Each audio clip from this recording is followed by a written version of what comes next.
Teringat dulu waktu mula-mula dia nak naikkan channel Rasa Pop tu. Niat dia nak buat video masak-masak je lah dulu. And then dia nak berniaga sambal nyet lah. Tapi sebelum dia jadi content creator tu, dia engineer.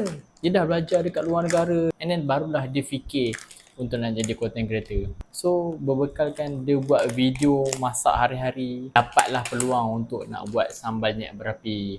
Dia pergilah cari barang dekat Coket, naik turun LRT apa semua. Ingat lagi time tu. Tapi dia ada satu masalah. Produk dia tu banyak leaking, banyak pecah. So dia decide untuk stop start sambal tu. Dia continue dengan buat je video memasak, improve lagi, sampailah dia betul-betul sedia untuk keluarkan produk dia balik, yang sambal berapi tu. And then after that, bertahun-tahun lepas tu dia keluarkan dendeng pula, ayam rendang. Sampailah sekarang dia buat sambal bilis punyalah banyak pancaroba dia kalau kita dengar balik cerita. Tapi apa benda yang menarik dekat sini sebenarnya, macam mana dia tak stop untuk figure it out. Kita tak boleh stop untuk terus mencari diri kita. Kalaupun sampai umur 50 sampai umur 60 sekalipun, kita still tetap juga kena cari diri kita. Sebab mustahil dalam tempoh kita duk mencari tu, tak ada benda yang klik dengan kita. Mungkin itu satu moral value yang kita boleh ambil daripada Khairul Amin.